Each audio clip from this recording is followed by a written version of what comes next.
What's up, ladies and gentlemen? And you're welcome.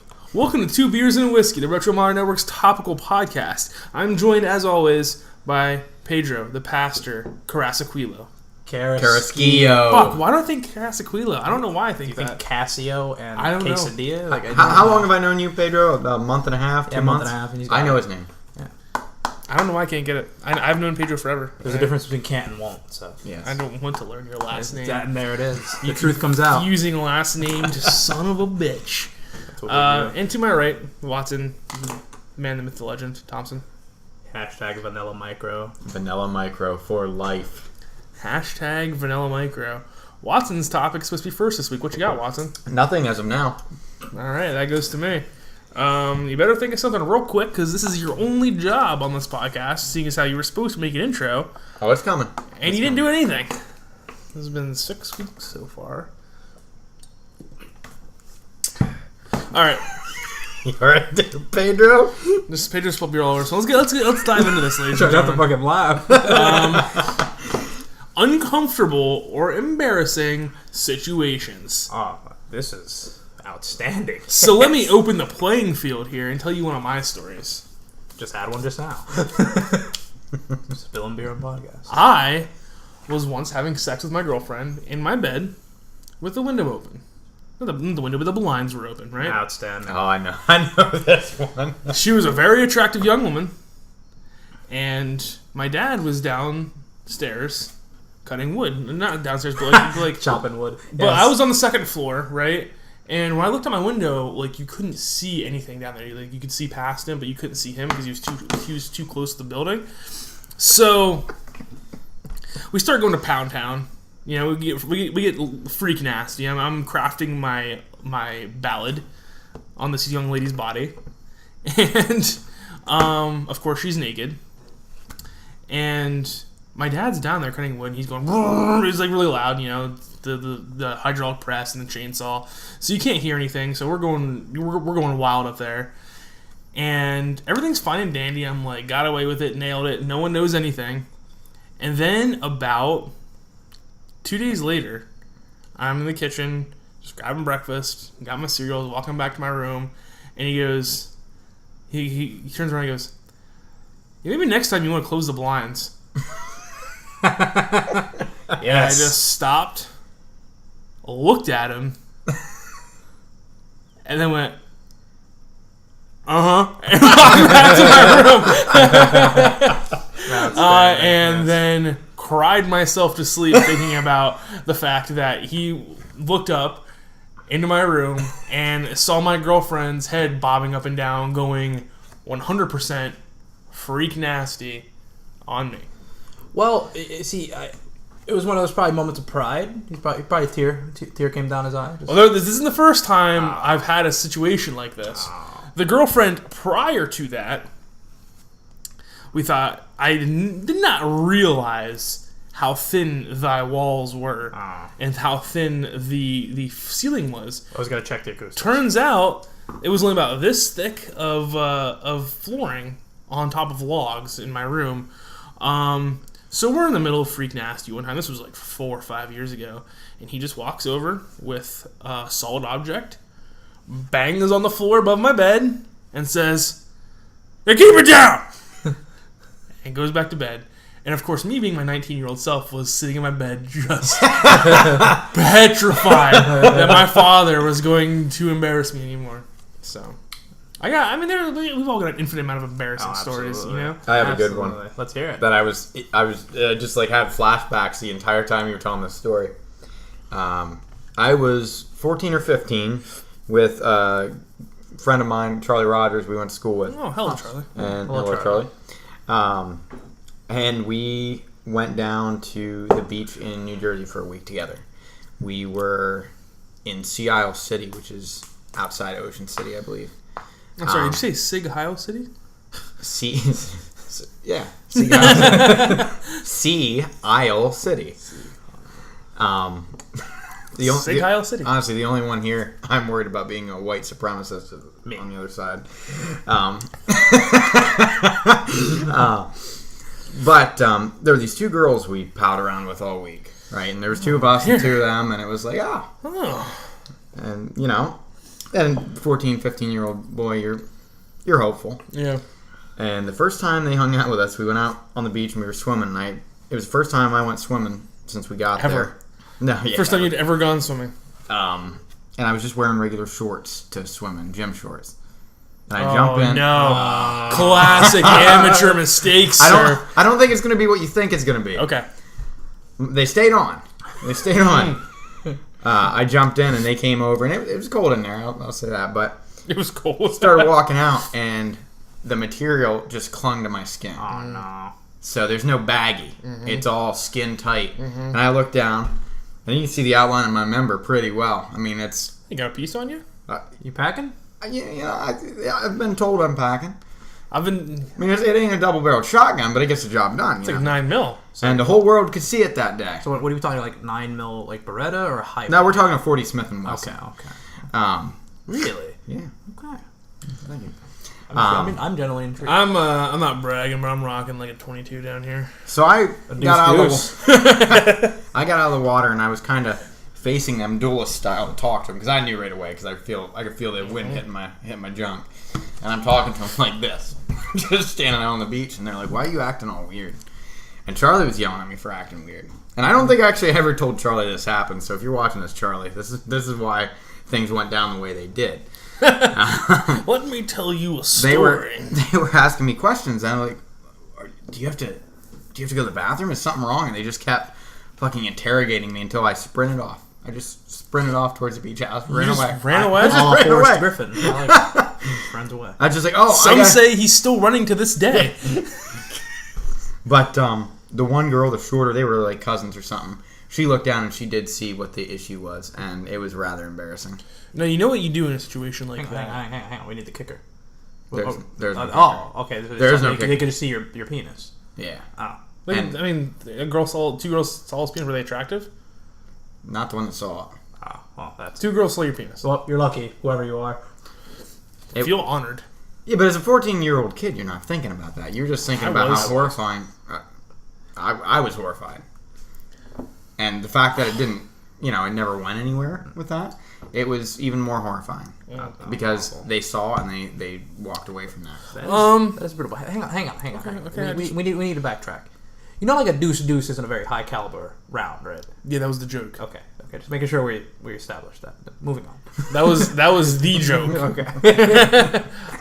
Okay. You made a lot of mistakes here, Watson. Let's dissect your story. First off, you never wear gym shorts. Oh, we learned that. There's a reason the liner exists. Yep. All right. There's a reason the liner exists. Yep. Second, if you do make that mistake and they do see your penis, because some gym shorts are see-through when they get wet. I don't even know this or not. A lot of them are actually the thin ones. You can see right through them. It's like. Well, we didn't have that issue. Here's the thing. When that happens, you do as Seth Rogen did in the interview, where you pull your pants down and go, "Fine, you want to see it? Here it is, fuckers. Here it is," and you start shaking it back and forth. And that's also how you scare off attackers. And that's also how you get cited for indecent exposure and end up on Megan's Law. Maybe. I think a little bit of both of what you're saying is kind of ringing home here. I think if a man's trying to attack you and you pull your pants down and go, "Here it is, fucker," he might run away. But then what if you encounter the man that doesn't? Then you've made a fatal flaw in self-defense. It's really a 50-50 gamble. I mean, honestly, he either is or he isn't. It's an interesting proposition. Like, if I pull my pants down, does he run or does he attack? You go primal mode, get on all fours, start screaming at the top of your lungs, going, shit in your hand, rub it all over your face and your body. Like a monkey. Like a monkey. And then start charging at them. Guarantee there's not a single man on this world that wouldn't turn their backs to that. Yeah. You don't fuck with that. Nope. That's hard pass. What if he has a gun? Who? The assailant. And as we know, gun beats karate every time. Oh, this isn't karate. This is you gonna shoot a mentally ill person? When you're trying to mug them? Some would, I think. Some would. What are the odds? A lot lower than being shot as just a regular white dude going, "I don't have any money in my wallet, sir." So let's think about that. You gotta play the numbers game, Watson. Pedro, what are your embarrassing stories like? I actually have one from probably the last 6 months. So, as you know, A recenter. As you know, I work a job where you have to, let clientele know who's boss. So, Oh, yeah. we have a situation going on in my workplace that Pedro's a male stripper, by the way. yeah, male stripper. They call me Dark Temptation. But anyway, so we have a situation going on that requires, some authoritative redirection. So as I'm sitting there screaming and, putting people in their place, I make the statement, and I don't want to hear a peep out of anybody, and then I proceed to go and sit in a chair. During that time, in the transition from, standing to sitting and sitting on the chair, I sat on my nuts. Oh, the dreaded clamp. Yeah. And How many times have you done it? Well, a few. 4 times. 2. I have 2. 4. I've done it a few times. A couple times I have done it where I've swung the leg under my ass. You kind of sit on your own foot. And you get that upward pressure. Yeah. It's like a vice grip. Sorry to interrupt you there. So as I sit on the crown jewels, the huevos for you bilingual faithful. people, The pride of the empire. yeah, the pride of the empire. I proceed to go towards the trash can because I'm going to throw up. So as I'm standing by the trash can, dry heaving in pain, sweating. My supervisor comes over like, what happened? What's going on? Do we need to write up an incident report about this? Yeah. What's going on? And I just look up with my face beet red, sweating, dripping in sweat. As my now clientele is laughing, I sat on my nuts. And it's on camera. You can't even be mad at them for laughing No, at that, I would though. laugh too. You can't be mad at him. But I didn't let them know that. I made sure to let them know I was angry at the time. Yeah. So yeah, that was I had to wear that. That's I awful. had to own that. That's awful. You relive that every day, don't you? Absolutely. Every time I sit in the chair, they're like, "Be careful, Mr. Pedro."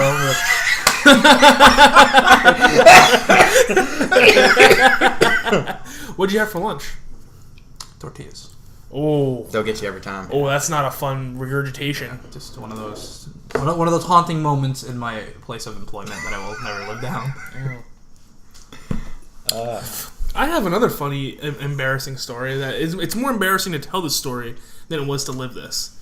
So I dated a pretty clingy, anger-filled girl for a while. I mean, she was a nice woman, but she was pretty clingy as well, and got jealous and hurt over things. So I was deathly ill one day. I was just so sick. I had diarrhea. I was getting real up in that toilet. And we had plans, and I canceled. I was like, I can't drive all the way there. She was like 45 minutes away. I was like, I'm too sick. I'm too sick. And she got all mad, and I was like, you know what? Fine. Just to get it over with. I said, fine. And I'm driving. And all of a sudden, I feel a little squirt. Oh no, the hot butt mud. The dreaded squirt. And I was like, I stopped at the stop sign, and I said, oh my god, I just shit myself. So I continued down the road. I'm like, I'm too far to turn back now. I don't know what to do. I already told her I was coming. So what I did was I thought of this plan. He started thinking. So Oh, ridiculous. let's hear it. All right, so I pull into the local sheets. I knew I had an extra pair of clothes in my trunk that she had washed for me and sent home with me. So I pull into Sheets, and the most secluded, and this was a Sheets in Linden, so there's not many secluded spots, but it was the easiest place I felt to pull this plan off. I walk behind my car, pop my trunk, look around, grab the underwear that's sitting there, and shove it into the crotch of my pants as fast and hard as possible, right? So I shove it into the front part of my pants. But in front of the underwear, I need to get these underwear into the sheets. And it was the middle of summer. I need these underwear in the middle of sheets without anyone noticing me. Because they're going to know I'm changing my poopy pants. Alright? Okay. They're going to know real quick. So I grab them, fold them, go BAM! Right in front of my jeans. That sounds like a bad move. No, then I just, casually walked into the sheets. Walked into the male laboratories. Walked into the handicap stall. Yeah, more room. took the shitty underwear off, replaced them with the clean underwear, pulled up my pants, threw the shitty underwear in the trash can. Okay. Oh, you're one of those people. I had Well, he to. didn't flush them. Only a fucking heathen would flush them if he I clogged the didn't have toilet. You need to wash them first, so you got to do something. And then I walked out with my clean underwear, and the hell rest out is of Dodge. history. Okay. I thought that was a nice little. Did you ever story. tell her about that Yes, I did. that night? I don't remember what she Like had. I shit myself on the way over here. And I there's hope probably you're a little- happy. Probably a little stain in my jeans. I hope you're Hey, happy. girl. Yeah. Oh, I hope you're happy, Seth, sex girlfriend. You made it. He shit himself for you. She will never watch this. She hates me to death. I don't know why. I literally don't. I was nice to her. Whatever. Any other embarrassing stories they want to tell? I feel like I've got a couple of these. It's just finding the right one. Because That's what I'm going through the file cabinet right yeah, now. going through the file cabinet of embarrassing. You know, 'cause Yeah. you try to repress those memories. You try to forget them. Just quick fire. Once I shit myself playing Final Fantasy VII. Because I just didn't want to get up and poop. I was like 10, maybe 11, 12. Oh, Wow. so you're old enough to know better. Yeah, I was willing to know better. That it was the only time it ever happened. I was just it wasn't that I didn't want to go to the bathroom. It was that I was so into the game that I kept holding it. That's pathetic. So you just made peace. 10-year-old you needs to be fucking beat to the shit beat out of you. Instant rage. Wow, I mean, I didn't think that okay. would anger you that much. Oh yeah. Oh, that's the epitome of laziness. It's awful. I didn't purposefully shit myself. I was tuned to the game. I kept wanting to go to the next part. Other rapid fire. I once was flirting with a girl at the local roller skating rink, I'll tell me you fell. and no, we weren't even roller skating. We were out off to the side near the arcade machines and whatnot, and we were playing around. And I was like, "Oh, let's wrestle and whatnot." So I grabbed her wrists, went for a double leg takedown in my jeans. Ripped. Split my crotch Outstanding. out from the crotch all the way down for the back, so you could see it was like folded over. You could see my ass hanging out, and See, there was one time, quick fire. Playing Little League baseball. We are in the land of the Little League. oh yeah, land of the Little League. And running after a foul ball, and gave myself a concussion because I ran into the foul pole. Oh, I would love to see that. I just straight into the foul pole. Didn't even see it. Nice. And my dad is like, Nice. and my father was like, "Wow, that was one of the most unathletic things I think I've ever seen someone do." Watson, you're first off, you didn't have a topic this podcast, and now you're not talking. All right. So this was shortly after I made sergeant when I was in the Army. I was coming out of the showers in our bay, right? Ooh, sexy time. Steamy, I like this. Hello. Our towels, our standard issue towels, OD green, don't sop up a bit of water. They're about yay long. I mean, it's like a hand towel, and you gotta reach around yourself and suck your gut in and try to hope it stays That's what there. I like to hear. Yeah, the old reach around. I like this. And the team squad, kind of something in between I had, we're all sleeping in generally the same area. And vape.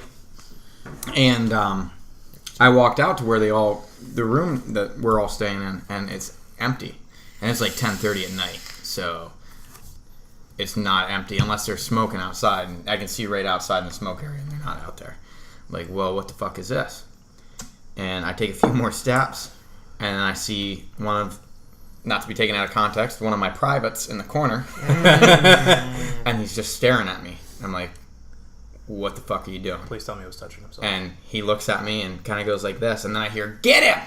Oh no. And they all bum rushed me. They were all hiding behind gear and shit, behind the stack of brooms, and they fucking tackle me, and they take my towel off, and they throw the towel. And now we're hazing. And I outranked all these guys, by the way. You can do nothing. I'm yelling at them, trying to get them to stop, and they put tape over my mouth, and then they tape the rest of my body. Now we're definitely hazing. They tape my feet together and they tape my arms together. My junk's hanging out, like my midsection's completely open. And they pick me up and they start to take me outside to dump me out in the grass out in front of this building. And they open the door holding this naked person who's taped up. And there's a Chinese fella delivering Chinese food to our barracks, standing right out there with the food, in sheer horror that, like, what's happening? They all stop and they're like, oh shit. And I'm like yelling because I'm so embarrassed. And they lean me up against the side of the building, and they're like holding me there, and they're like, "Can we help you?" And he just like keeps staring at me, and he's like, he was hard to understand, but he was like, he didn't want to deliver. He wanted to call the cops, and they're like, "No, we'll pay you." And they're like giving him money for all this food, and took the food and gave him this big tip. And that's where they drew the line. Then they took me back inside, and they left me in the corner, taped up, naked for a little while. Wow. And they finally cut me. Wow, that is I feel like that's a very dark story. Yeah, that's some hazing there. Felt very serious. It was hazing. But it was, I got to give it to them. It took balls to do that.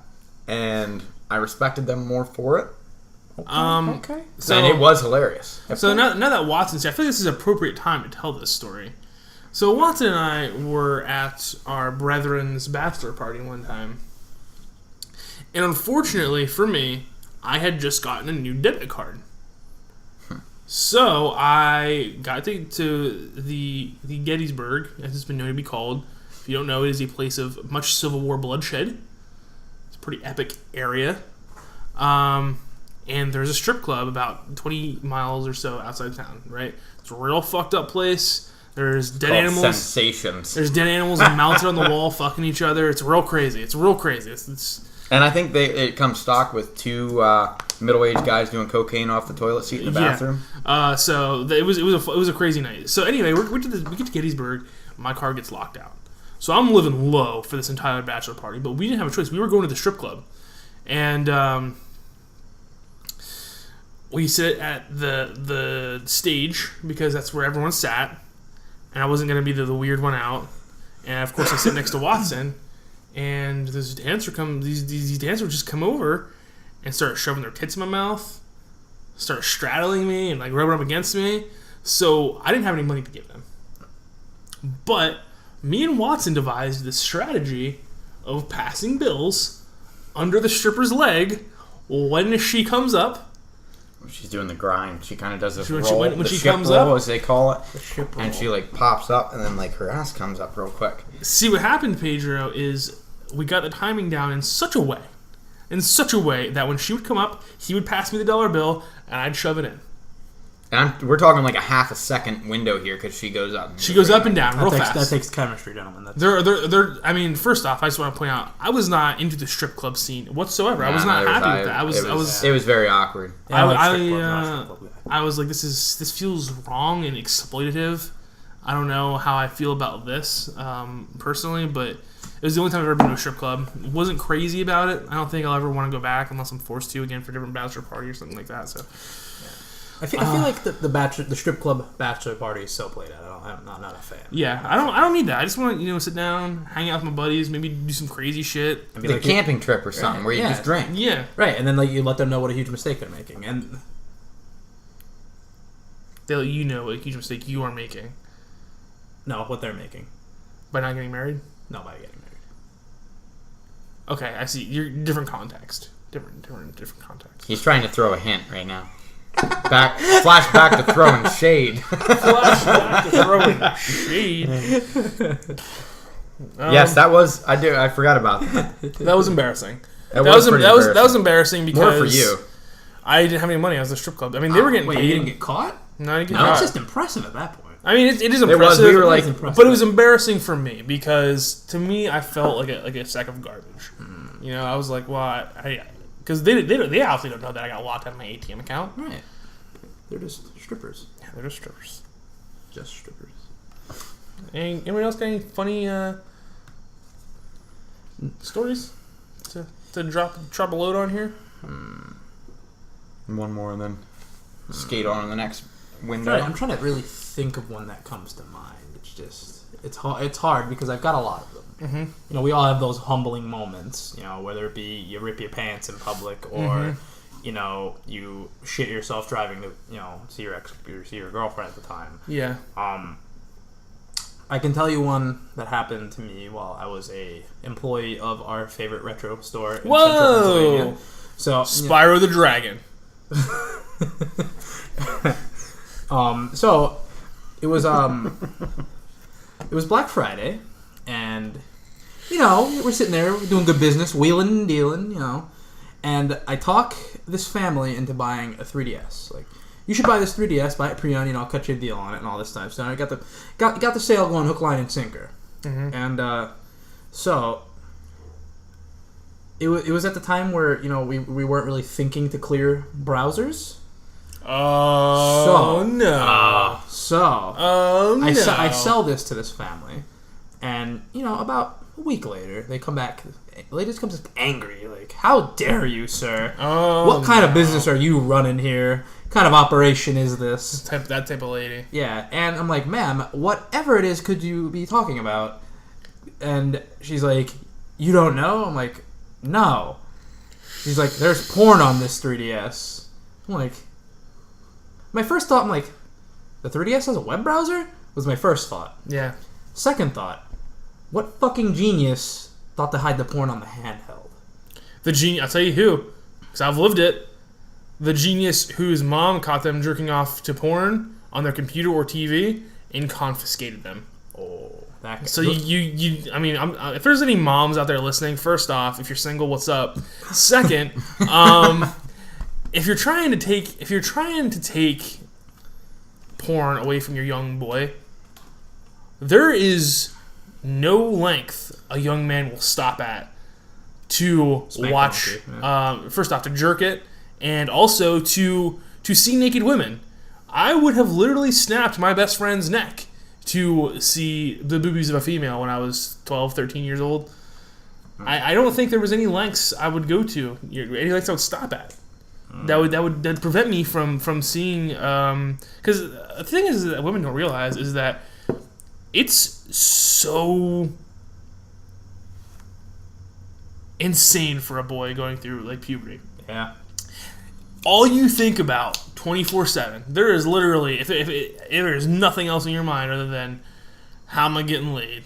Right, and then and the frequent just what the fuck are you doing awake? Exactly. You're just you're walking down the hallway to science class and you just have an erection. You don't know why. You haven't even. You're just thinking about how you fail the science. It's embarrassing. We've all had those public erections. Right, just random erections. Sometimes it's still. That was an embarrassing moment I left out because I knew it's not significant because every man's had it. Right. Oh yeah, I mean it's just not significant. But I say this to women all the time about how hard it is for boys going through puberty because all we think about is sex. And you think, like, what the fuck's the problem with that? It is a problem. Believe me, it is a problem. It's an issue. It's when you literally can't look at a female and not be like, picturing her naked. What the fuck is going on with that? That female could look like Gollum, and you're like, let's get it. Yeah, it's getting on. So to tie a bow on this particular predicament of mine. I decided to call this lady's bluff. Like, there's no way there's fucking porn on this fucking 3DS. So, I open up their web browser, and it's not just porn. No. It is Disney princess porn. So, maybe it was someone's idea of a sick joke, and if it was, well played. And, but they were also, like, fanfic porn. It was fictional stories of porn. What else would you expect from? So it was in depth. It wasn't. It was in depth. Someone thought it out. Someone thought of a narrative. They created a world. It was well written, well punctuated, and it was one of those things like I'll just put it this way: Aladdin's Mr. Freak Nasty. Aladdin. Yeah. Aladdin was the. He was born in the streets. Aladdin was slanging that wood, if you will. Did he blow up afterwards, or did they stay intact? There was happy ending. Happy ending. There was happy ending. You give him a new 3DS. Yeah, but that's not the embarrassing Not to part. not to be confused with the new 3DS. He gave them a new condition 3DS. I gave them a newer one. Thanks, Nintendo. So, as I'm apologizing, I'm sorry. I dropped this new 3DS and I'm trying to sell them and break it. Oh, no. And so then I have to give them another 3DS. So in the process of selling something to a family with some porn on it for their child to ruin their innocence, I also broke $300-400 worth of merchandise. So. Fantastic. Yeah, outstanding. I'm sorry.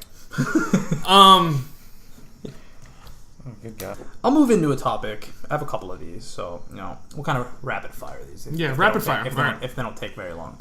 Have you guys heard of this shit going on with these flat earthers? Yes, I love the flat earthers. These motherfuckers. I'm not familiar with this. Because these are a sect of people, most likely in the NBA, because I don't know why that's like where they're concentrated. But you know, you have people like Kyrie Irving, you know, point guard, very famous, thinks the Earth is flat.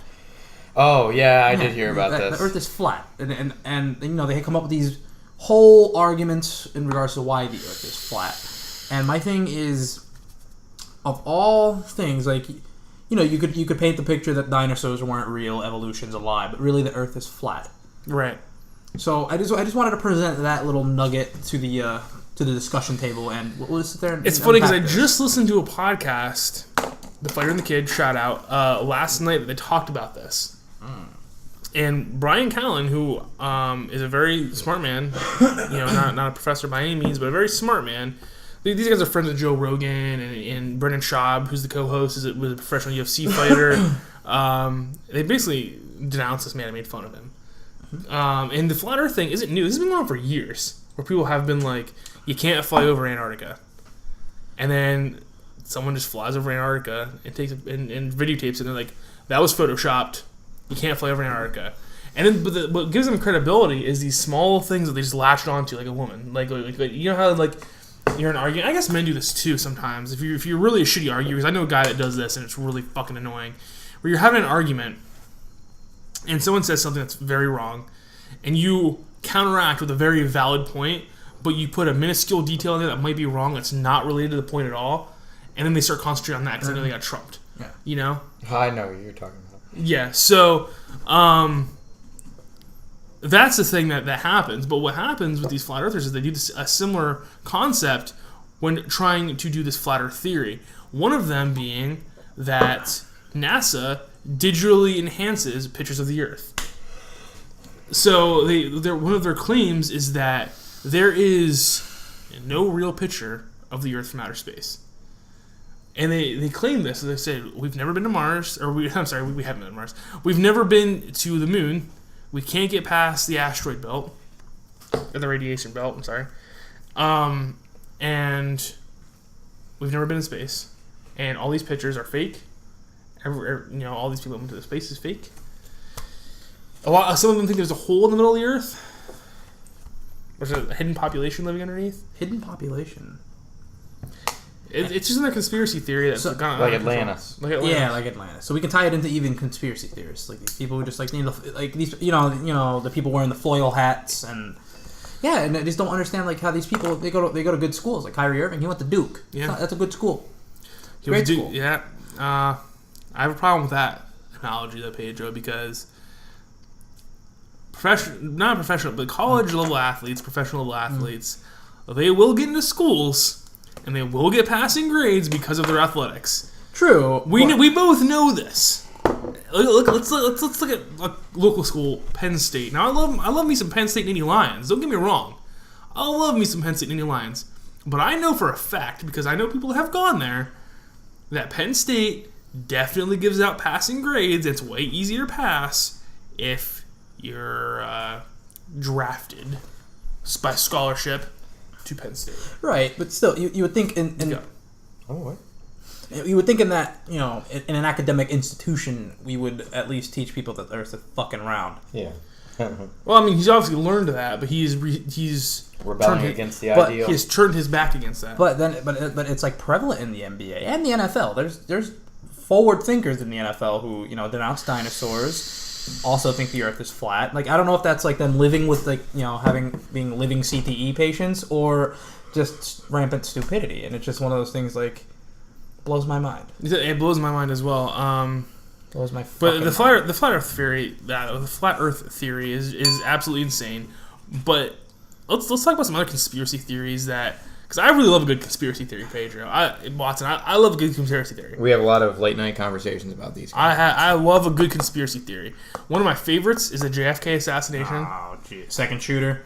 No, not a second shooter. I believe there's a good documentary on Netflix that I think really lays out a real possible scenario about one of the Secret Service in the car behind him falling behind with his finger on the trigger and shooting JFK in the back of the head. It's a real possibility. The way they laid it out As an accidental because they revved the car up behind him, and he was standing up and fell down with his finger on the trigger. What was their argument as to why he wasn't charged with it then? So the Secret Service, when JFK got to the hospital, it's getting low, so be careful. When JFK got to the hospital, like that's not being careful. That's probably a real big hit. Did his face burn? No, you're good. Yeah. Okay. When JFK got to the hospital, they would not let the public doctor look at his corpse. They went in, took his body, and took it back to Washington. Oh. So they would not let a public investigation happen. I mean, I understand there's certain precedents because it's the president of the United States, but the Secret Service came in, got the body, got it out. They would not let him be diagnosed by the what's the dude called that checks the body? The coroner. Yeah, the coroner. That's very odd. Yes, it's a good. I don't know if it's still on Netflix. It's a great documentary. I wish I knew the name of it. It had me completely, interested. Fascinating. There are a couple, interesting conspiracy theories. I like the ones in sports. Those are my favorite ones. Ooh. Because like Adam Sandler throwing a football game. That and and You probably don't even know what that means. the New York Knicks. When they got Patrick Ewing, there's a controversy of a frozen envelope, so they'd get the number 1 overall pick. In the Means nothing to me. because they do the wheel and they they rotate the envelopes and you have it. You have an opportunity to pick out of that, and the idea of the frozen envelope, so they know which one to pick. Oh, so and fascinating. And it awarded them the number 1 overall pick, who at the time was Patrick Ewing, best big man in the country. Obviously, they didn't win a game. They didn't win a championship because of this, so it's a moot point. But it's an interesting point. People argue. It is an interesting point. I would argue that as well. Mm-hmm. Let's see here. One that I really like are MMA conspiracy theories. One of them recently being Chael Sonnen versus Tito Ortiz. Did you see that fight? No. Okay, I'm not gonna bother talking about it. There was a conspiracy theory that Chael Sonnen gave the fight to Tito Ortiz so he could retire. Boy, I'm just waiting for you to get fucked by that dry coil. I'm dead inside. It ain't gonna do shit. Listen, that vape has victimized very many things. Yeah. The other one that I really like is... Let's talk about that. I'm sorry. I'm gonna interrupt this. We're back to embarrassing stories. Yes, we are. We're gonna jump back. This took a life this week. Rest be he. What the fuck are you guys talking about? There was a TV upstairs. Oh, there's a TV upstairs. Yes. I'll transfer that to him now. So, with this vape coil and this vape, I mean, this is kind of a stupid thing to talk about, but I had a really nice 52-inch TV in my room. It was beautiful. I had it for 5 years. I loved it. I loved the baby to death. But first off, what you need to understand is that this pops out. The tip pops out where you put your mouth around. And with this coil, sometimes it doesn't pick up all the liquid, especially if it's a thicker vape liquid. So I had to shake it to get the bubbles out, so that the bubbles would displace the liquid and liquid go into the cotton. Well, I started shaking it, and the bubbles weren't coming out. So I started shaking it really hard. The tip of this flies out, lands perfectly into my 52-inch TV, shatters the screen. So I have to get a new TV. Smoking kills, man. Yeah, Smoking kills kills. vaping. So is vaping. R.I.P. TV. No, I was going to say the other MMA fight that I really, really think is funny is the Houston Alexander Kimbo Slice fight. Have you watched this one, Pedro? The one that did it end very quickly? This one, I remember Kimbo's first fight ended not well. No, this one ended good for Kimbo. I think he won a I decision did or not see something. this. So, Kimbo Slice. Huge name back in the old school internet days. May you rest in peace. He was a street fighter. Yes, he's dead. R.I.P. Kimbo. Got into the UFC basically on his name alone, on the Ultimate Fighter. Lost his first fight to Roy Nelson. Had no reason being in the UFC rankings at all. But nonetheless, they brought him in. Sort of a CM Punk situation, because he was famous. Well, they put him up against this guy called Houston Alexander. And Houston Alexander at the time was a pretty big name. Not a huge name, not a champ. But he was a pretty big name, known for bringing the action, bringing it forward. Well, he starts circling Kimbo Slice over and over again. Barely throws a single punch, a couple leg kicks, and Kimbo Slice lands like 3 suplexes in that fight. And I think he finished Houston Alexander. I'm not positive. I know he won the fight, but I think he finished him. It was a really weird fight. One of the weirdest fights I've ever seen in my entire life. The only one that I might go, that could be fixed. I could see that being fixed because Houston Alexander didn't bring any offense to the table whatsoever against a man who basically an amateur pro fighter. Yeah, so. Interesting. Yep. Very interesting. I like having conspiracy theories. I really love alien conspiracy theories. I love reading about them. I love going, man, this is possible. I like alien conspiracy theories. I think they're fun. Such as that we were brought here from another civilization. Like, Right. I love Ancient Aliens, the TV Yeah. show. Ancient Aliens is a great show. Mm-hmm. Most of what they say is nonsense, backed up by small, barely Perhaps. factual facts. They're really reaching for some of that stuff, Yeah. but it's amazing. Yeah, I and, think some of it's really interesting. And then I like watching just alien TV shows. Like, I have a friend. Hello, Corinne. She is every time she would watch Falling Skies, she was convinced she was gonna get abducted by aliens. Ooh, that was strong, wasn't it? yeah, big old gobs. You big boy. You. That was a little more than I expected. This is actually my topic tonight. You when we fucking jump stud. on.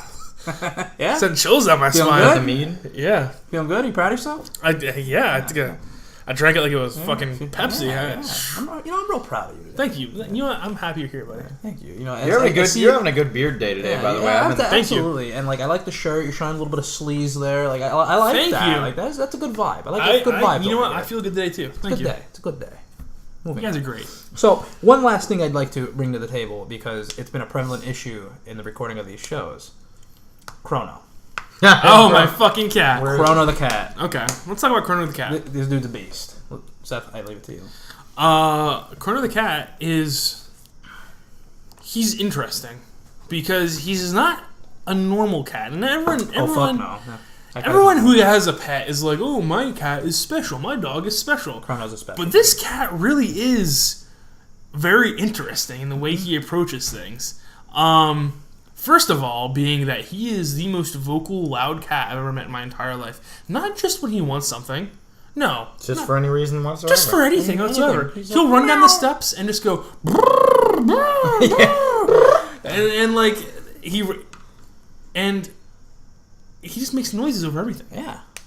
And I will bring this to the table because I dropped a cap on one of the episodes. Yes. And this little motherfucker's cap game is insane. Oh, yeah. He was moving that cap like a hockey puck, like Oh, he was yeah. fucking Wayne Gretzky. Oh, I'm yeah. surprised he's not down here, actually. Right, and He's like, around here somewhere. I was instead of being annoyed, I was like more impressed. I Oh, was yeah. like, I wish my cats that I had were that coordinated. So let me tell you something else, Paige, that happened the other day that he started doing now.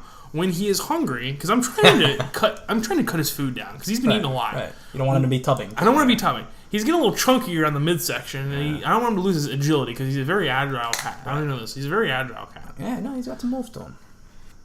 Now what he's doing is he's a fat ass.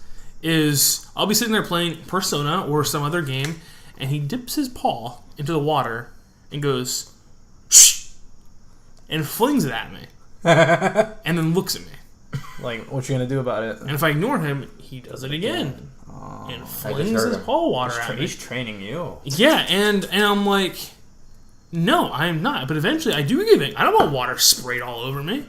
I can't just throw him out of the room. That's mean. Yeah, so he's got you. He's got you by the balls. Yeah. So there's actually a funny story with Chrono the cat. Involving your balls. No. Okay. Well, there is a story involving my balls where he used to sleep between my legs at night, and he, like got up and scratched him and tried to get out of the bed. It was painful. I remember that. It wasn't that big of a deal. Anyway, I bought this cat because my last girlfriend's daughter had Down syndrome, and the cats are like good for Down syndrome kids, like learn how to like interact with animals and like it's good for their development and whatnot. So I bought this cat I didn't buy it. It was given to me from one of my best friends. Mm. And I had it there. We weren't supposed to have a cat. It was a no pets Secret cat. It was a secret cat, but you can't be secret with this cat because he's meowing all the time. Meow meow. I don't know. It was just interesting because when we broke up, I took the cat with me, and this beautiful motherfucker allowed me to bring him with us, and I think we're all better off for it. Yeah, he's Except Pippin. Except Pippin, who I'm still not convinced was Cronus' fault. Yeah, like all the With us. times he's here constantly until we actually do a segment about him. right, and He's then this. I'd like to I see hold him. him up. I see him. Here he is. Here he is. He's right here. He's Colonel the cat. he's in here He's ear right on the- hustling. He's in here ear hustling right now. Colonel the cat bringing justice to the Come table. here. Yeah, and you know Come here, Connor. he's slowly becoming like the official mascot. Like he Yeah. needs to get there. Psst. Connor the motherfucking cat. He's like looking at you. He's like, no, bitch, don't fucking. I want to show him the Don't camera. call me. I'll call you. Oh, he's been on the camera many times. He's always in his little tree house over here. perch. Oh, I guess that is on the other podcast. He's a pretty normal cat. Other than being super loud, he's like super friendly. He doesn't really. He's no Anne Frank cat. No, he's only in The Frank. Nazis would find him. Yeah. He's super friendly. He'll let you pick you up. He'll let you pick him up whenever, and he'll struggle to get down, but he doesn't bite out of anger. He bites to play sometimes, and it's pretty rare too. Yeah. He's a good cat. He's a good cat. He's a very loving cat, and I like that about him. You don't find many nice cats. Cats are usually assholes, Right. so Oh, I he have- still can be an asshole. he can be. I have fallen quite in love with this cat. Yeah, this he's cat. a cool cat. Kudos to Connor the cat. Kudos to cat. What else you got? May I steal the show here? We're waiting for you. One thing, and I did have this idea. I forgot about it, and I was going to talk to you about it last time, so I'm just going to do it. Every episode, I'd like to start maybe, since our namesake is 2 beers and a whiskey, talking about what we're drinking. Spend a little time talking about what we're drinking. Yes, let's spend. Tonight, we are enjoying a nice Traveler lemon shandy. Lemon shandy. And In fact, Pedro, can you reach behind you and grab one of those Traveler lemon shandies for me? Because I have yet to partake in a Traveler. Oh. Yeah. Get They're- yourself some. They are outstanding. Yes, try one, Seth. So you may add to this conversation.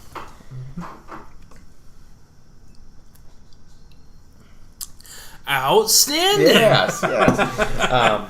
And I think we're all big fans of this. I know we had a few weeks ago. We had a different type of lemon shandy, and I tend to like this one a little bit better. Yeah. Good call, Pedro. Yeah, Travelers is It's a quality shandy. It's a swell shandy, if I do say so myself. Our weekly go-to for the Jameson, for the whiskey, excuse me, and we're running low. Some of us already drank their whiskey. Yeah, I nursed it because this is really smooth. This is Jameson, and it's aged in stout barrels. Excuse me, cask mates, and it's smoother than regular Jameson, and it's just fucking delightful. Yeah, it's amazing. It's fantastic. Brings out the Irishman in you. Yeah, me too. Especially since we're 5 days away from Conor McGregor kicking Floyd What? Mayweather's ass. But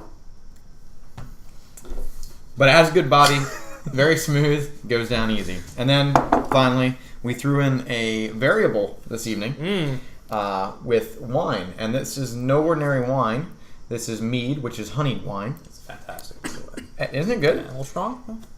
I got choked on it. It wasn't. This is easy to go down the wrong tube. I'll tell you, because if you're inhaling when you do this, this is a little rougher to drink than regular wine. I think it's got a little more alcohol. I prefer the mead. I like the taste of the mead. It makes It's me very feel sweet. as though I am in the 1600s.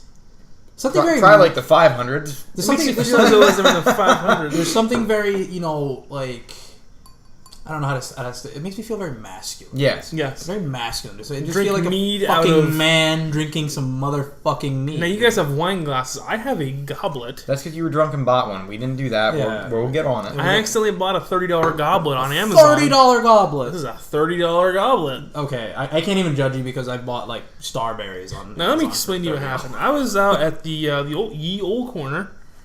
No, Ye Old Bullfrog Brewery. Heyo, shout out. And I was getting a little tipsy, and I was just shopping on Amazon for goblets. You know, it'd be really cool to have a goblet. And I accidentally pressed the buy one click buy button. Oh, fucking Amazon one click. And I was like, I didn't mean to do that, but I'm kind of glad I did. Amazon one click is a temptress. It is. It's a shady slut. Yeah, I hit one the other day for $70 by mistake. Motherfucker, right? Yeah, I still haven't got my money back. I'm Yeah. kind of pissed off about that. Did you ever call them? No, I got to do that tomorrow. So, okay. So I'd like to bring a final topic, a big topic. No, Watson hasn't brought a topic to the table yet. But Well, this one's I think this one's very prevalent because it's something going on in today. What is a terrorist? Well, this is a great topic. Excuse me. I would define a terrorist. Watson, do me a favor since you have your phone out. Let's bring out the definition of it? the official definition, the Webster's terrorist definition, because I think this is such an important conversation to have in today's society. So once Watson brings this out, it's something with political gain by coercion, I believe, or something like that. Slowest Googler in Northeast United States. All right, terrorism. Okay. The unlawful use of violence and intimidation, especially against civilians, in the pursuit of political aims. Right. So with that definition being established, we're all old enough to remember 9/11, right? Mm-hmm. We are. So whether it be through propaganda or through just our own cognition, what we associate as a terrorist, or as Americans, we associate terrorists as Muslims. It's fucking wrong. It's what happened. Right. Terrorists don't have a fucking uniform. There's no cookie cutter terrorist. There just isn't. And you look at the fact that a lot of us, especially in this age range, we grew up and that was what we knew as evil. Right. As terrorists over in the desert that were evil. So we're always going to think like that. No matter what happens, we will always have that because we developed with that thought. Well, it was right or wrong. It was our country also injecting that into us because we all know here the Iraq War was a sham. Yeah. It was a sham, Watson. There was no mass weapons in Iraq, and we were there for oil. And they made it out to be a revenge from 9/11, and we all supported it, and it was a sham. It wasn't. I mean, definitely really. I'm going to stay out of this one. Yeah, you can stay out of it. I'm just saying that we never found any mass weapons in Iraq. Right. And, there just happens to be a ton of oil here in this country. That's all I'm saying. Right. But in regards to that, because I remember the War on Terror, right? War on Terror. And it's a war that I feel like never ended. It's still ongoing. There'll always be a war on terror. There's been a war on terror since forever. Right. And it's just like one of those things like, again, a terrorist doesn't have a uniform. It doesn't have a definition. There's terrorist organizations all over the world, whether it be in the Middle East or even like the IRA. Yeah. Antifa. Antifa at this point, yes. But it's an interesting argument because how do you conduct a war on terror if there's no defined enemy? And that's really the topic I wanted to bring at hand, just because it's tough. It's an interesting topic. I do agree with that. How do you bring about a war on terror? And I really truly and this is such a hippie thing. Anyone that knows me knows I'm not a hippie. I'm not a pacifist in any sort of manner. If you strike me, I strike back. I really truly think that the only way to win a war on terror is to become stronger as a society every time there's an attack. Yeah. Sort of like after 9/11. When after 9/11, there was no divide in this country. No, we came together. It was one country. Not like today where we've had 15 years of peace. 15 years of peace has led us to be to find an enemy in ourselves. Whereas when there's an actual enemy to fight, such as the Nazis, such as the terrorists that bombed us on 9/11, such as the Japanese in Pearl Harbor, everyone comes together as a country to figure the situation out. World War II, a great example, when the country turned all our factories into war machines. It's something that you come together as a society and you beat terrorism that way. There is always, and I make this argument with racism and xenophobes, and anyway, there is always, no matter what you do, going to be assholes in this world. There is nothing you can do to stop that. Absolutely. The people that marched on Charlottesville with Nazi flags and the white supremacists, they are assholes. They are also exceptions. They are. That's the honest case. There's people that made fun of me. They called me fat in high school. You have to look past it. You can't let that go and go on a fucking crusade against that person or that type of person, because you're not going to get anywhere, honestly. Because even if you were to strike that type of person down, another person will replace them. There's always going to be negativity. There's always going to be hate-filled people in this world, and you're not going to get anywhere that way. Absolutely. You can't fight force with force and expect one side to just prevail over the other. Yeah. And the only, in my opinion, the only possible way to fight racism, terrorism, anything along those lines is to, anytime something happens, become stronger as a society, and then you train the other societies that aren't that civil that doesn't work. It's through education. Whereas terrorism, let's be honest, has been proven works extremely well in the United States because we are so secure that when something happens, we freak the fuck out. Yeah. And they shut down mentally. We lost so many rights after 9/11 when it came to the TSA, when it came to all the fucking crazy policies that our government published, and what's it really gained us? Nothing. No, I mean, the TSA hasn't stopped a goddamn thing. Never. They've never caught anything. And I'm sure they'll be like, there's things you don't know about that we've caught, but at this point, I Public record decries that TSA has never, I want to repeat that, never stopped a terrorist attack. Right. Caught anything related to terrorist actions. So I'll put that out there as a starting point of conversation. I'm sure you have a lot to say on this topic. My experiences with travel have always been through the military, as far as flights come. I know that they still check us, and sometimes to a fault. I know I was going to be down in Texas for 2 weeks doing training out in the field, and I had a bottle of Axe shampoo. Oh yeah, he threw it out, and I did not have soap of my own for the next 2 weeks. I went soapless for the next few weeks. But there are certain exceptions and certain things when we get moved in there that you need to have that they kind of, I don't want to say they're supposed to look the other way, but it's a necessity on our part, and I know it's happened with a lot of people, and they're fucking dickheads about it. They are. And I'm not saying that because I'm wearing a uniform or anybody who's wearing a uniform should be treated different, because I think that's a stereotype that needs to be pushed away, because there's a lot of people out there that think we want to be treated differently because we're in uniform, because certain people do that, and they do that. I hate that so much. And not to say that we don't appreciate it, but it sets us in an awkward position that we don't want to be in. Right. But this is one of those instances where that would have been nice, and they always they look extra hard when we're going through with our bags. They're looking through for weapons and everything. You know why? Because you guys actually have something to claim your authority. We all know those guys, right? You give them a manager position, you give them a badge, you give them anything, and they go fucking crazy with power. It's and I've seen it happen to the most minuscule ounces of power.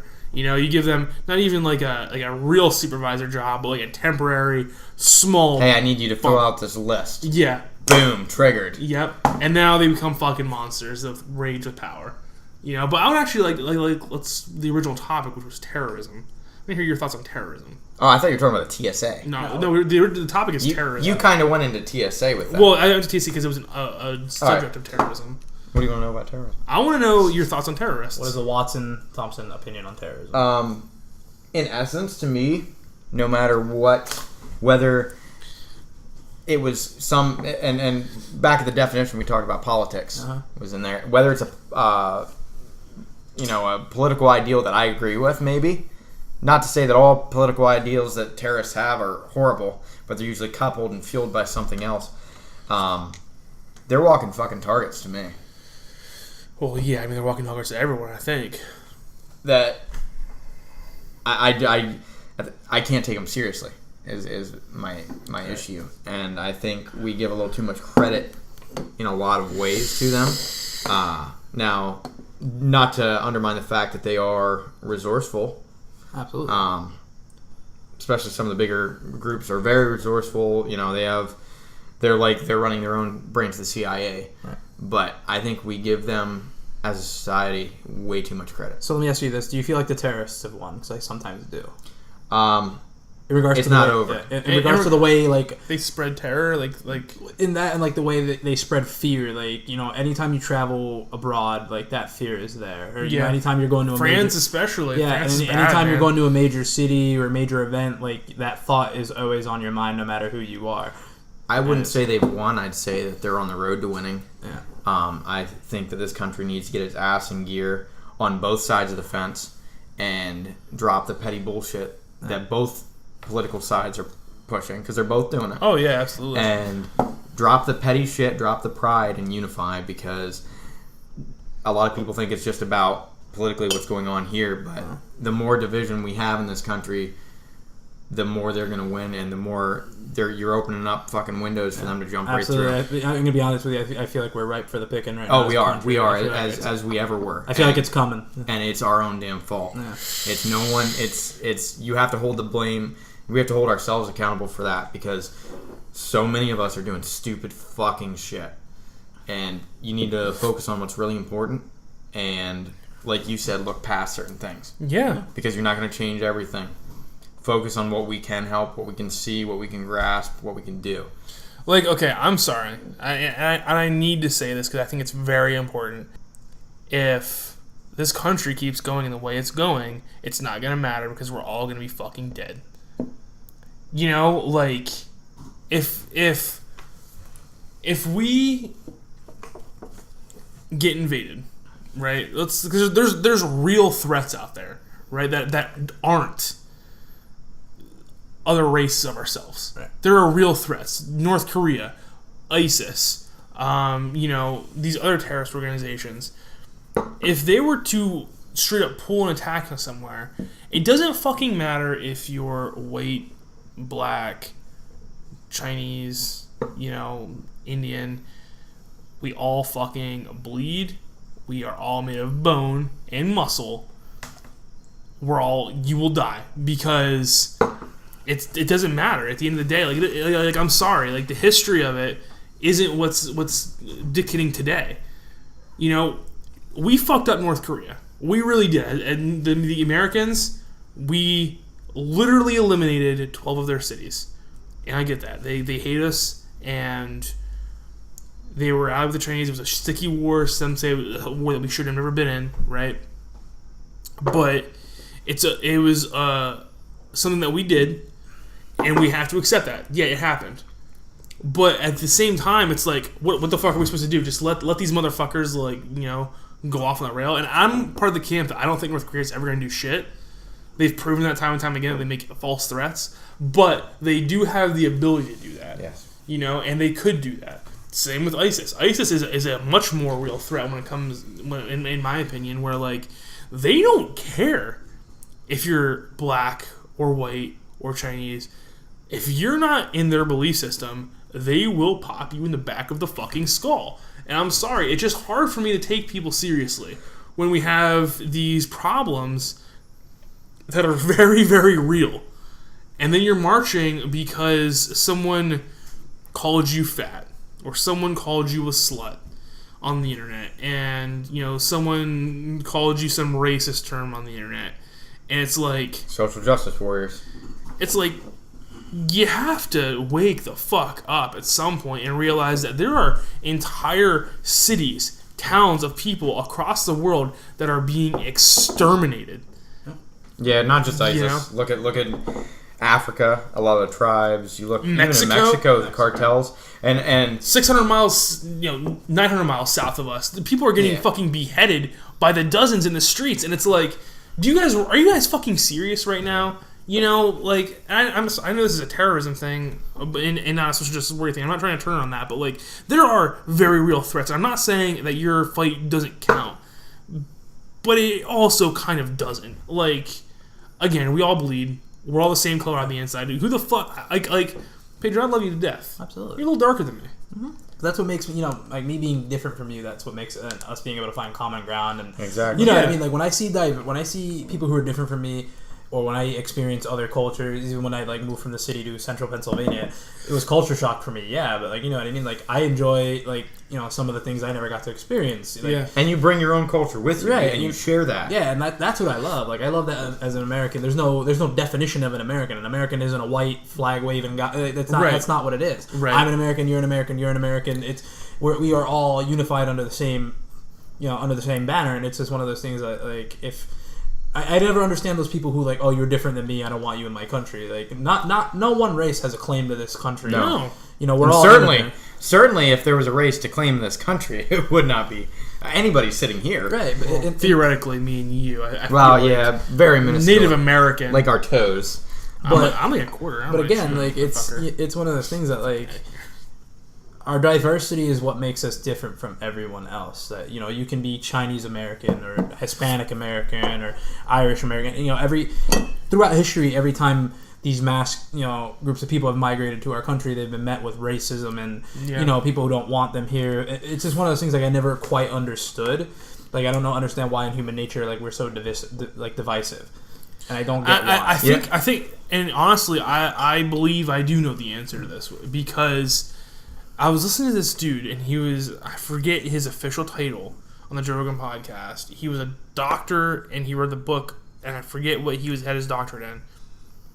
But he was very smart. He was a very successful man, and he talked about how humans were born in adversity. We were not meant to be comfortable. We were born to struggle. We were born to go out and hunt every day. We were born to be able to come together, because if we didn't come together, we would die. And I think what has happened is that in 2017 in the world, we have all gotten so comfortable. We have all gotten so safe. And that is not what we are meant to do. Like we said earlier, 9/11 happened. We all came together as a people. There's a reason for that. That's built into our DNA. When there is no enemy to fight for you, you create one. You create one, and I think that's exactly what's happening in the world today. We're like, we are creating these enemies for each other, and there's, like I said before, there's real enemies out there.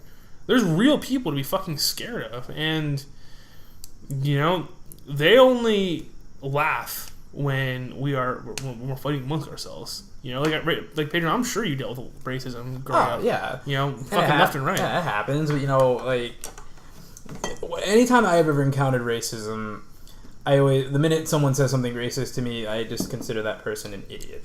And this is one of the things, so that means, oh, you feel this way about Hispanic people. Okay, have fun living your life as a moron. Because in history, we remember those who are on the wrong side of history. Oh yeah, we all remember we all probably know some people when gay marriage and all that stuff was very prevalent. People who were on the wrong side of that, especially around here. Yeah, and in regards to the 2008 election, our first black president, there were some people that I know, and I'm sure some people that that were on the very wrong side of that, burning dolls of him and hanging him and saying I wouldn't say the wrong side. I'd say the different side for the wrong reason. Yeah, that's what I'm trying to say. Not politically, that didn't matter, but racially, and in regards to and morally and things like that, we're on the wrong side of history. Very wrong, yeah. And it's this, so I always chalk that up to that.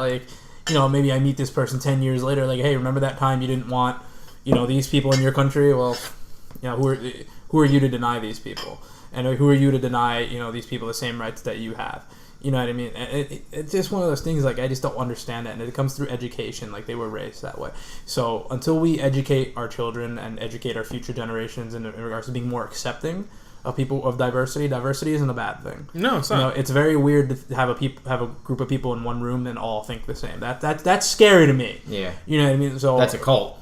Yeah, that's unrealistic. So Colin Moriarty, we brought up before in the podcast, we talked about social justice warriors, brought up something that I thought was so prevalent when he talked about the whole thing at Charlottesville, where he said that you all want everyone to think exactly like you. That's wrong. Man. And that is not how greatness has ever been born. He says you think of Athens, you think of the way when humanity expanded and blew up, it wasn't people that all agree with each other going in one direction. Those were the people that died off. Look at the Nazis. They all agreed with each other. I mean, yeah, there was the soldiers, but history has proven that the soldiers did know what was going on, and they didn't take any action. There was no rebellions. All these people that believed one way, went in one direction, got shut down. The head cut off the snake. Many other people that throughout history all believed the same thing, went one way, did not adapt, did not take any new ideas. They got ran out of history, to be honest. And I thought the example of Athens was so important, because Athens and ancient Greece was such a fucking breeding ground of people questioning why these things work, why do we exist, why are these things happening, and they all fought with different opinions. And throughout that, all these people with different opinions fighting and arguing and having these intellectual conversations came like these amazing societies and all this amazing knowledge and all these things, these philosophers and these mathematicians and these these historians, and it's just like at the rate that you want things to go down, none of that's gonna matter.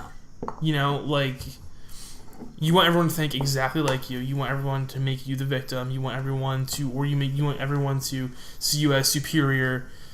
It's never gonna work. Right, and and this day and age, that's an easy thing to do. How many? It's really easy to go on your Facebook feed, go on your Twitter feed, your echo chamber, and remove everyone who doesn't think the same way you do. Yeah. So when you do that, you're isolating yourself. Right, and then when someone does challenge your line of thinking, when someone's like, "Why do you think that? What the fuck?" and they present maybe a different argument, 9 times out of 10, you're not trying to hear that. Like, you're not. Right. And that's, I think, a lot of the things that we're doing these days, whether it be you be conservative or liberal, you're probably only going to consume liberal media, conservative media. I gotta look up a quote here. And I think it's and like I challenge these people, like, if you're a liberal, maybe watch Fox News for a day. Yeah. And see and just I like that idea. See the other side. Like, if you can understand the other side of the argument, understand both sides of the argument, and then form your own opinion, which I feel like that's something we fucking struggle to do. Yeah. A lot of us, we sit there and we'll be internet warriors and regurgitate things that we get told on the internet or read on the internet and won't actually form our own opinions. Yeah. And, tying that back into race, I think that's a lot the same way too.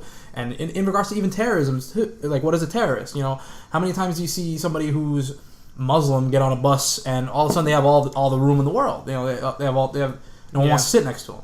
Why? It is sad, Pedro. I'll tell you, it's sad because and I get fired up about this. And I used to be a lot more into this than I was, but you said something that I thought was really interesting about how like you unfollow unlike everyone that doesn't agree with you. And I recently did something like that, but only because I got so exhausted. I didn't just follow the people that didn't agree with me. I followed everybody, unfollowed everybody. When it came to conservatives and liberals, I was like, you know what? I can't fucking deal with this anymore. Right. It's making me exhausted. It is. I'm sharing all these articles and like reading all these awful things that are happening in the world, and I'm like, there is good things happening in the world too. Like, there's really happy and great things happening in the world, and I think that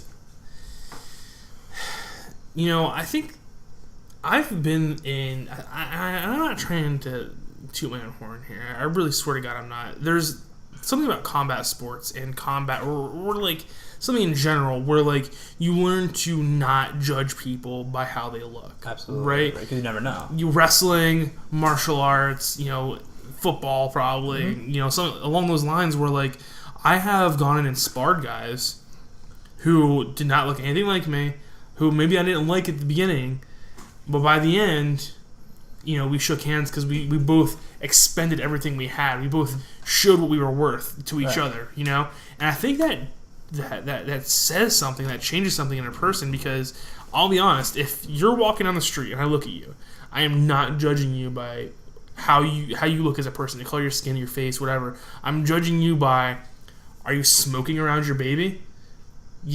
Are you, body language.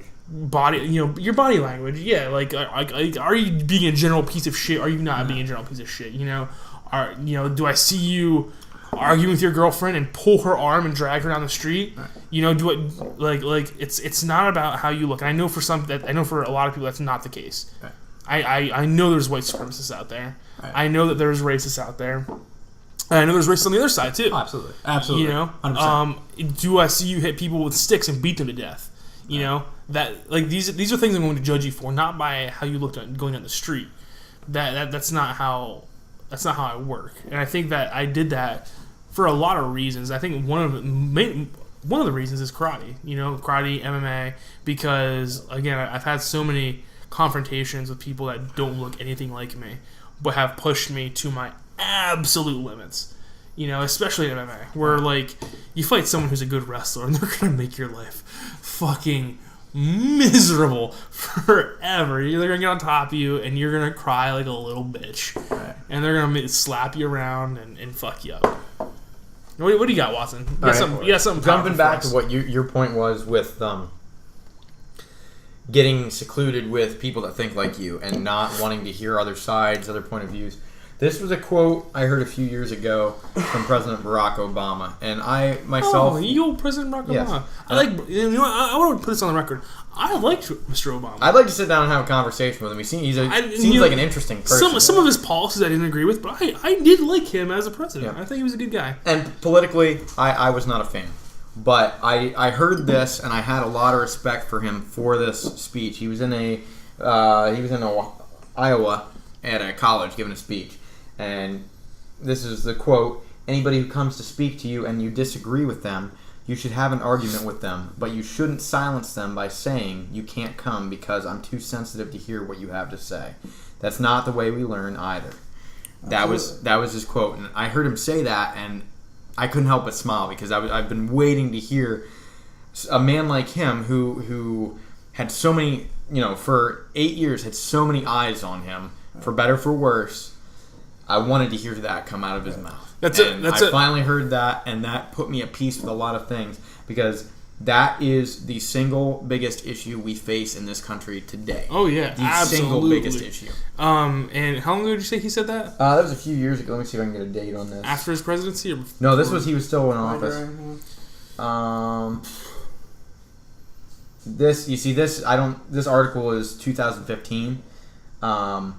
But I think it was a little earlier than that. I think it was like 2013 or 2014 when I heard that. Again, I know you're in a very special situation because you were overseas when Obama was in office.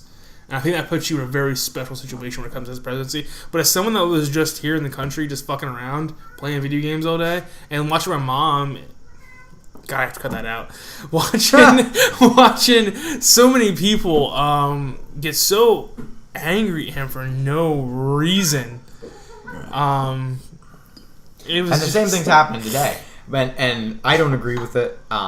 President Trump, whatever you think of him, like in the media's eyes, he can do no wrong, or he can do no right. Yeah. And people forget, that when he was there, I mean, I don't think it was as bad as it is now, but it was the same thing from a lot of the right wing. Yeah. And no matter what he did, he could have done anything, and it was the wrong answer.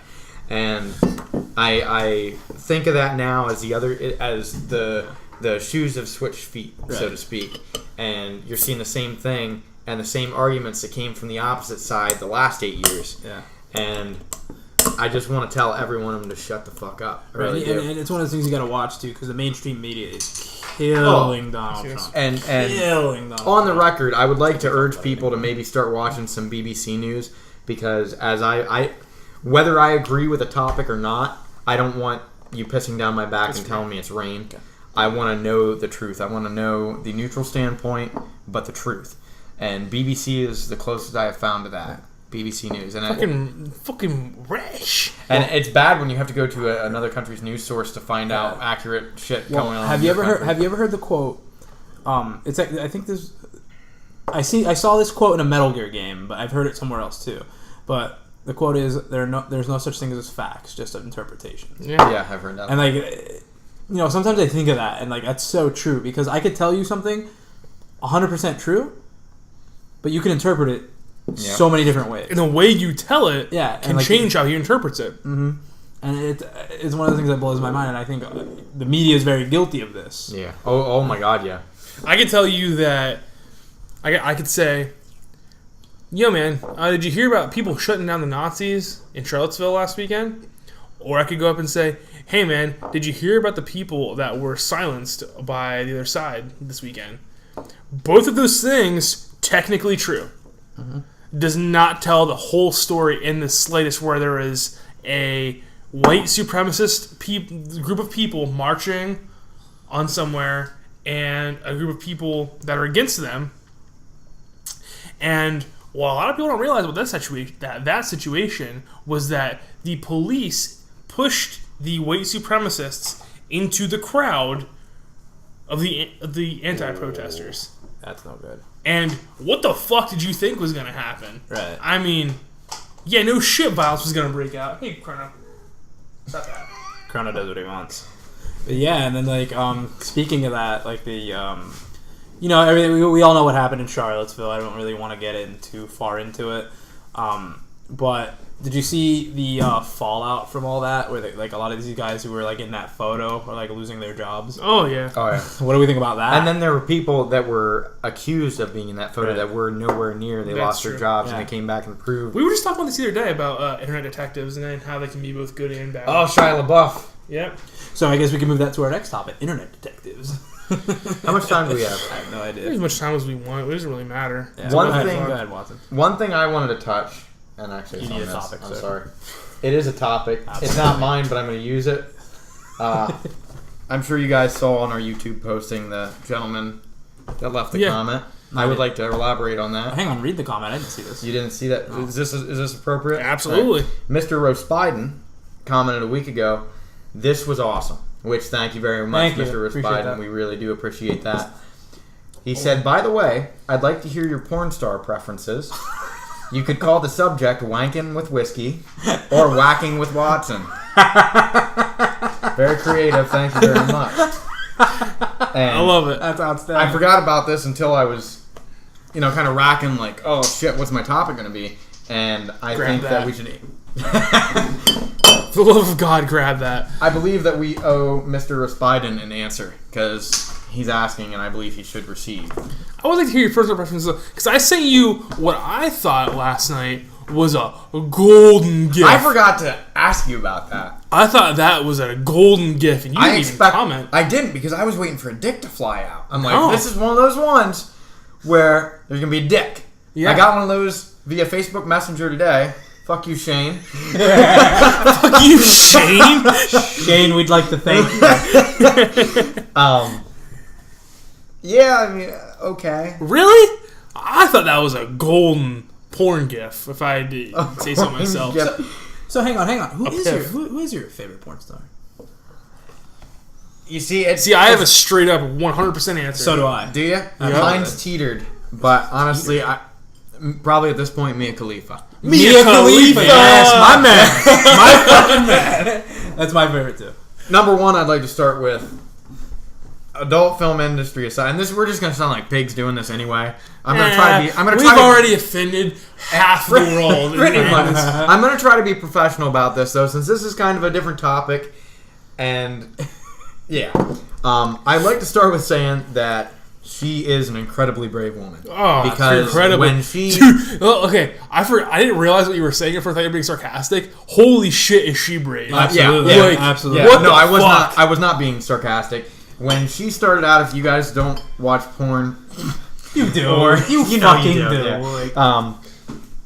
When she first came out, and this was even outside of adult media, this was all over Facebook, all over everything. She was in an adult scene with a hijab, and this pissed ISIS off. This pissed a lot of pissed all of Islam off. And given their beliefs, it's understandable why. But she was receiving death threats. Oh yeah, absolutely. Her family disowned her. I mean, she had a lot on her plate, and they were viable death threats. And she kept doing it anyway. She made comments back, and she was a trooper through it, and she's on a hiatus from the industry now. Hiatus. Actually, you know what? I'm not trying to spoil your bubble here because you talked her up real well. Apparently, from what I understand, she's a real bitch in real life. She's Actually, not I haven't heard that. Well, okay, because this can be the perception. Because do you follow Mia Khalifa on Twitter? No. Okay, because she'll do things that I think are funny. Like she'll put athletes on blast that are trying to slide into those DMs. No way. Or, absolutely.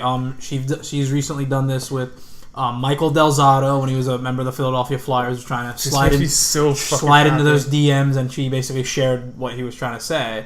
And another one was Chad Kelly. He's the nephew of Hall of Famer Jim Kelly. Oh, dear. But, when he's the quarterback at Mississippi, he was messaging her like, "Hey, girl, what's up?" Trying to slide into those DMs, and she's like, "Not a fucking chance." Can you fucking blame them, though? Like, no. Well, okay, hang on, though. Because is that really the platform to, really... It's the way they go about it. Yeah, it is the way you go about it. Yeah. And but also... I was just talking about this with Watson before, and this podcast is running long. That's okay. We're having good. I think we've finally reached a platform. We're having good discussions right here, where the difference between creepy and attractive is if the other person's attracted to me. Yeah. You know, let's say Mia Khalifa thought I was attractive. Mia Khalifa's a bad example. Let's say some random girl thought I was attractive, and I was like, "Hey, sexy, what's up?" That would be okay. If I looked like fucking Gollum and messaged that person saying, "Hey, sexy, what's up?" immediately blocked. It is a difference of, you know, where these people came from, and of course I didn't see the tweets. I don't know what they said. I don't know if it was borderline sexual harassment. But if I was an NFL star and I was used to fucking girls jumping all over my dick, I can see how they would be brave enough to send Mia Khalifa a fucking DM and be like, "Hey, what up, Mia Khalifa? Just got done watching one of your videos. Looks like you're pretty well off. What's up?" You know, like, yeah. And figure this out, Pedro, because I would like to know what they said first. Because if they said something that was really fucked up, like, "What's up? I saw some dude raping you in a video. Whoa. I'd do that too." Then I'm like, then immediately I'm like, all right, well, you're fucking crazy, obviously. But if they were just like, hey, what's up? I think you're really fucking pretty or sexy. Then like, I don't know. Continue the discussion, boys. I'm gonna do some. All right, let's jump things. to while he's looking at that. We'll have a jump back to that. Who's your? Oh, that's right. This is a favorite porn star. 100%, without a doubt, Riley Reid. Okay. Now let me tell you about Riley. See, I'm not familiar with Riley Reid. Oh, she's if you go to Pornhub.com, she's the number one porn star right now. Just want to let you know that she's got Japanese kanji written on her spine, going all the way down.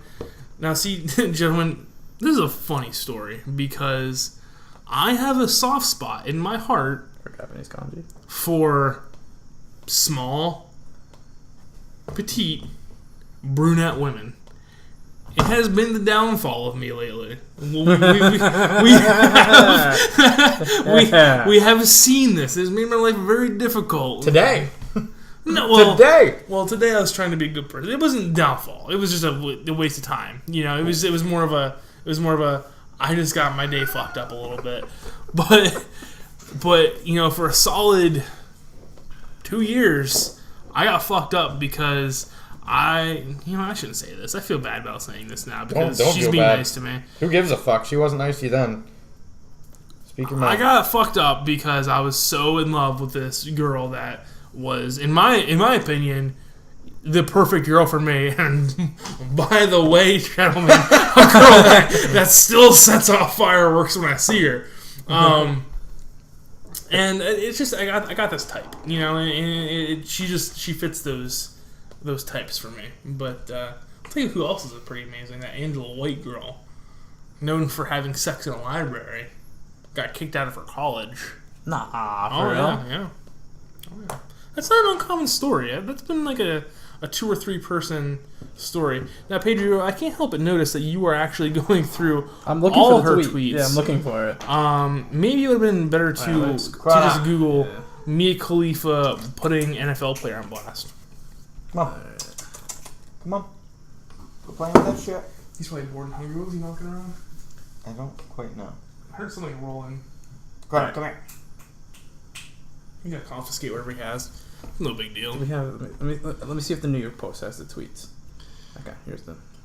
Oh yeah, here we go. Should have spent more time in your playbook and less time in my DMs. # Knowles from Mia Khalifa. That's awesome. Because like he's just like, yo, add me, and she made like a fucking dick out of him. All right, Chad Kelly. Chad Kelly says, add me on Snap. C Kelly _104. Better see you at the game on the 5th.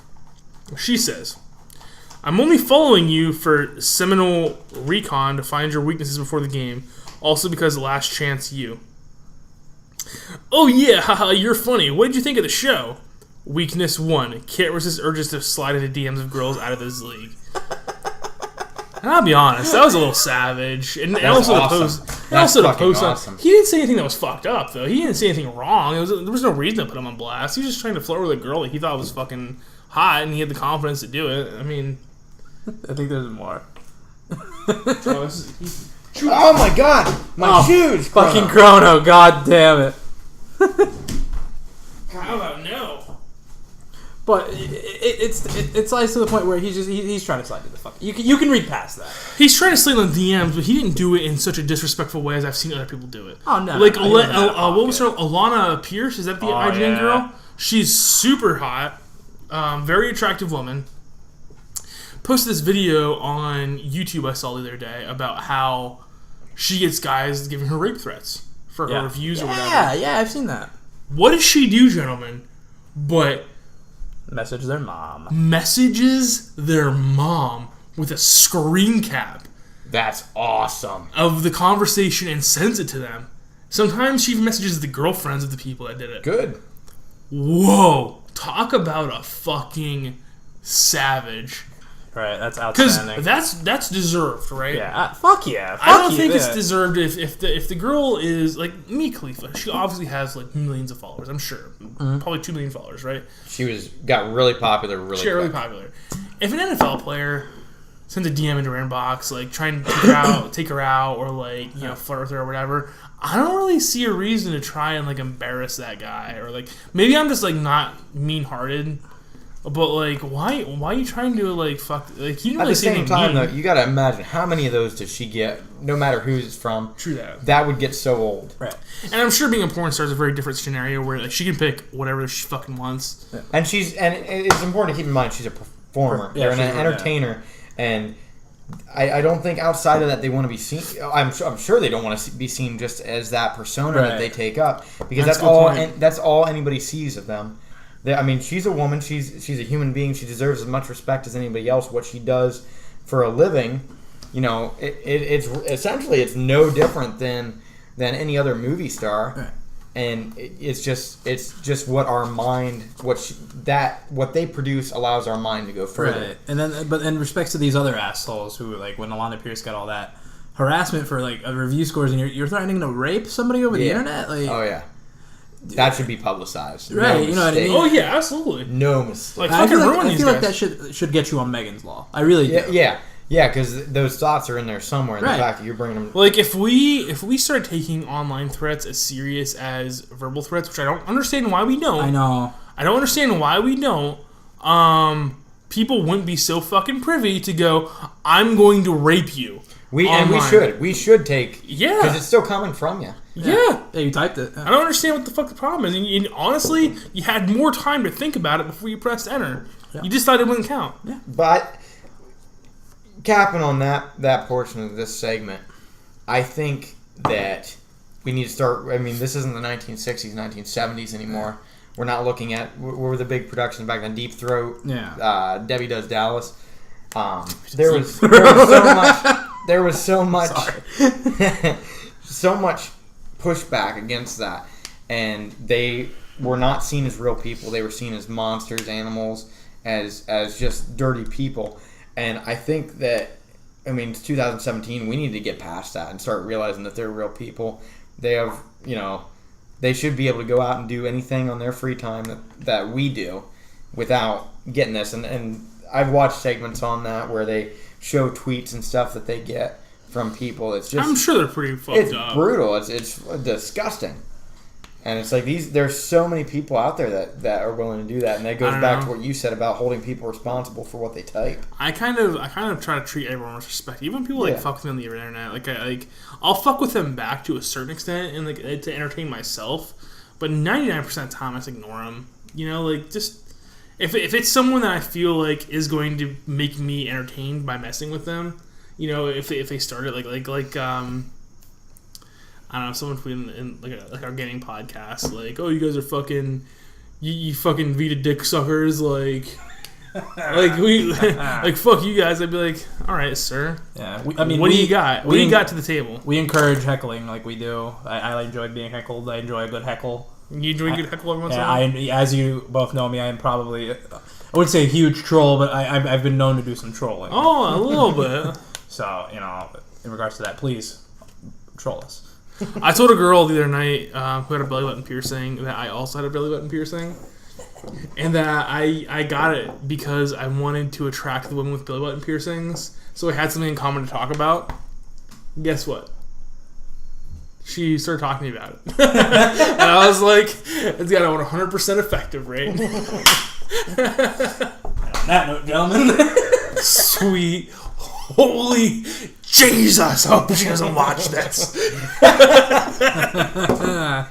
Oh, God. Who's your favorite, Pedro? Oh, Mia Khalifa. Absolutely. Oh. Yeah, that's why I watched. Yeah, Hey, yeah. Did you guys ever see the Mia Khalifa rap video? Mia Khalifa. Yeah, I did see that. I did see that. What'd you think of Riley Reid, by the way? I honestly have never seen her. He'll look her up tonight. I did look her up. Oh. I've never seen her. But what'd you think of what you did see? She's pretty. I mean, She's fucking... I don't know, man. She's a bomb If I'm getting into that world, I like something that she's just another person. Mia Khalifa, she's something different. To me, anyway. I think she's beautiful. Yeah, and she looks fun. She's a huge Capitals fan, which is an issue. But She does seem like a pretty fun person to talk to. Like... if you follow her on Twitter, she's really big into sports. Like Yeah, the way you're talking about her now makes me wish I could like. There's so many people throughout in the world that I wish I could just sit down and have a beer with. And then she's one of them. Or I could just be like, "What is going on with you?" Because you are just way too fucking funny for this. Fingers crossed, it'll happen for us someday. Yeah, right.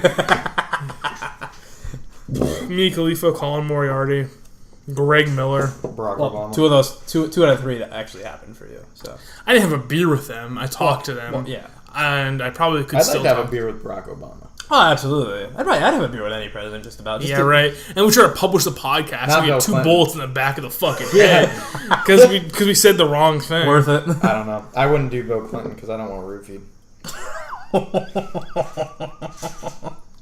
You motherfucker! Damn it! Connor's playing the bottle cap again. I think it's a good place to ruin this podcast, gentlemen. I agree. I think it's been. And he just He just fucked up the whole camera. I just saw him shift the camera. Yeah, I just saw it happen. Chrono's like, wrap it the fuck up, boys. On that note, ladies and gentlemen, Watson's gonna fix the camera. He's gonna try to anyway.